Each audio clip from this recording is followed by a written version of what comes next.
A happy freaking New Year. Having a little tech issues over here. How the freak are ya? How is your new year getting off to right now? We're on day 2. How are you feeling about the new year, about 2024? Let me know in the comments. And as you hop on, say hello. Let me know that you're here. If you happen to watch the replay, hashtag replay. Let me know. Don't be a creeper. Come on, say hi. Let's do something different this year, right? Let's get different results this year, and let's engage and connect this year so we can be able to get more of what we want in the new year. Let's have an enveloping aura and invite people in and embrace the good and bad. So happy New Year, Vanessa here. And if you don't know me by now, which most of you should because you're in the spaces that I like to show up in, I am a business coach and business strategist. I like to think of myself as a brain trainer for women entrepreneurs, where we get them out of their head so they can take action in their business and they can stop second guessing themselves. And they can see the strategy that's always been underneath their noses that is going to lead them to success. So it's like having a coach for your brain, right? I tell you, "Ooh, you need to fix this technique." Or, "Hey, I inspire you to keep on going." So that is me. Again, say hello as you hop on. And let's chat today about why vision boards don't work and why you shouldn't start setting your goals on January 1st. Now, before you're like, wait a minute, Vanessa, aren't you holding a vision boards and goal mapping event in January? Why, yes, I am. Thank you for noticing. And why haven't you signed up yet? Or have you? And if you signed up already, thank you so much. I cannot wait to see you next week. Well, in my opinion, the way that vision boards are traditionally done is a disservice because it doesn't include a way to bypass the critical faculty in your brain. If you don't know what that is, let me explain what the critical faculty is and how understanding how it works will help you achieve your goals much faster and with greater ease. Now, I can't give you the full shebang here because that is going to be reserved for everyone that signs up for the vision board and goal mapping event, which, by the way, the next 2 days, the doors close. So you want to get your ticket right now. This includes all the meals for the day. It includes a swag bag. It includes the 88-page CEO power planning workbook that I have, 7 steps to creating a profitable business. And you get branding photos or headshots with FemForce photography. Every person's going to get at least 2 to 3. The higher passes are going to get more photos. And then the highest pass is going to get 5 to 10 photos. Plus, they're going to get some B-roll. So for video content like Instagram Reels or stories. So you want to be sure that you grab your ticket today. So going back to the traditional way that boards are done. It is in a social gathering. Everyone's talking about the year, what they're leaving behind in the year, what they're going to bring into the new year. And it's really fun activity. And what ends up happening when it's in that kind of environment, dopamine's released, right? Because our brains get excited about creating something new. And that excitement's only short-lived. Then, once the dopamine starts to fizzle out, our logical mind starts to talk us out of certain things. It starts to question, is that even possible? Do you really think that you can have that kind of business by the end of the year? Do you think that you can find a man that is going to be good looking, great smile, smart, good in bed, and treat you nice? Come on, girl, right? All the things that our brain wants to talk us out of. Here's a little exercise that you can do from now until we meet at the vision board event. I want you to isolate that inner voice. I want you to isolate it, and I want you to imagine that you're putting it into a physical body outside of you. Whatever that person looks like, personify that voice. And imagine that that voice is following you around every single day. How long would you keep that person around? Probably not very long, right? You'd be like, why are you treating me like this?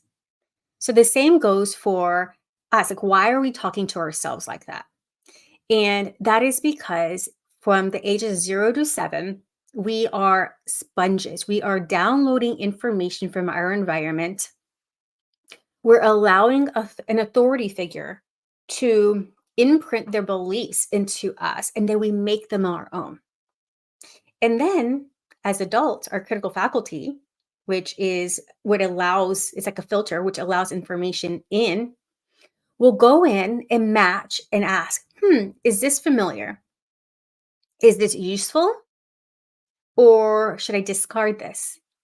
And if our belief systems from 0 to 7 don't match where we want to go because they were set in a mind where we don't have the maturity and the mindset we have right now, then we're going to discard a lot of information and we're going to allow that inner talk to talk us out of certain things, right?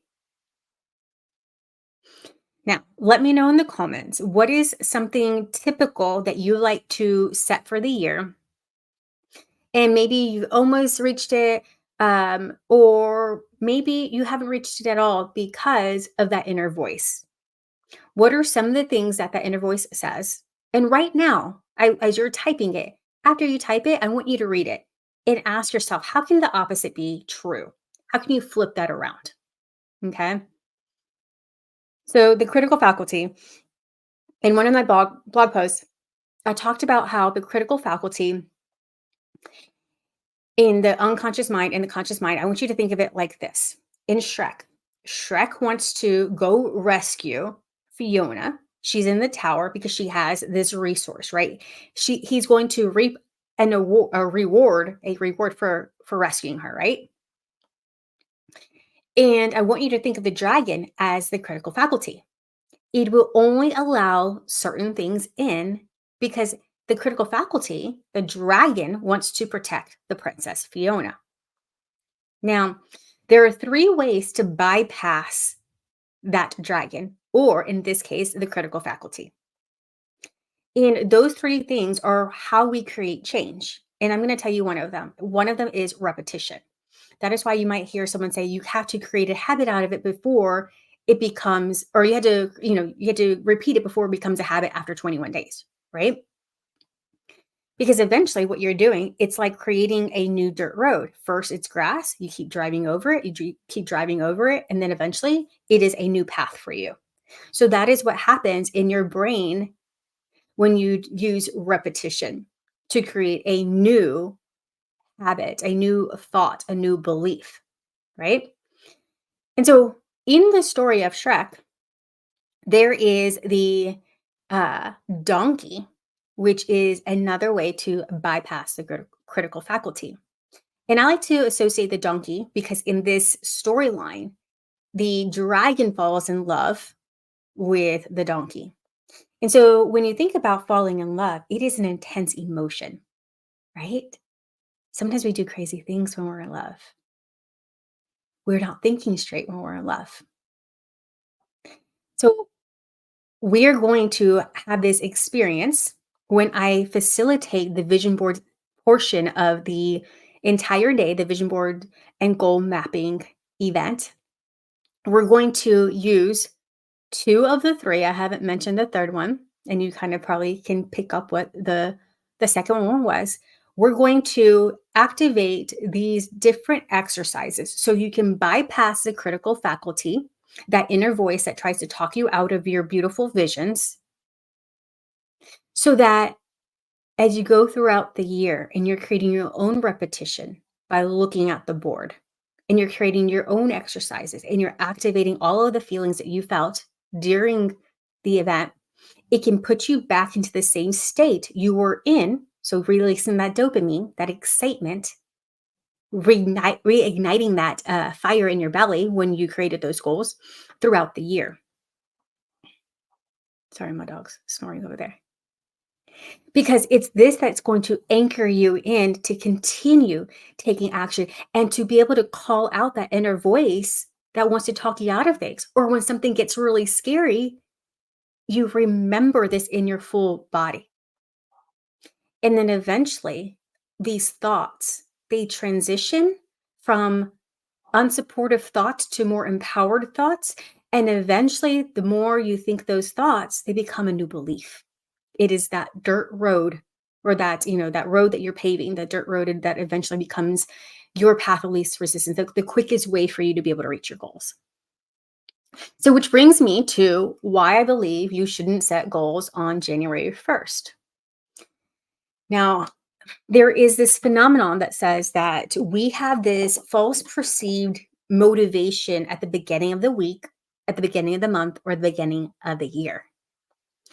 And I really don't think that sometimes you can set goals at the end of the year, but I think it's really tricky to set goals during the holidays. And I know that that's not at the beginning of the year where you will find this renewed momentum. But when you're setting goals, there's an effective way to do it, and that is being at cause of your goals. So the reason why I think that setting goals on January 1st or even the holidays is not conducive to you reaching those goals is because a lot of times people are on vacation. People are, taking it easy. It is not their priority to serve you. Their priority is them, is their family, right? And so when we're setting goals that put you at effect, meaning that I cannot do this unless this person does this for me. Or for instance, some people are like, oh, the title company is closed on this day, so I can't close. I can't close on the home, right? I'm just trying to think of like some people that are in the audience and some of the things, the situations that they might experience. Or, if you sell insurance. I remember this working for MetLife, and then as we became Mass Mutual, I remember it was, oh, well, no one wants to talk about life insurance right now. No one wants to do this right now. They want to save it for the new year. And eventually the new year became, oh, it's spring. And then the spring was like summer. And then it was like, oh, wait, we're on vacation. And it kept like dragging off, right? So these goals, when we set them where we're putting the outcome in the responsibility of someone else, then that makes us have these ad effect thoughts, which can eat at our confidence and they can actually demotivate us. So let's say that maybe at the beginning of the month in March, you want to set goals. Yes, that could be good, right? You can set the quarterly goals for, the upcoming quarter, but I just want you to be mindful that when you're checking in on the motivation behind setting your goals, that it's not a false sense of encouragement because it's a fresh start. That is the phenomenon. It's like, oh, it's a fresh start. So then I can definitely do this. I have a reset, right? That is why I don't think that doing goals on January 1st or at the end of December is going to be helpful.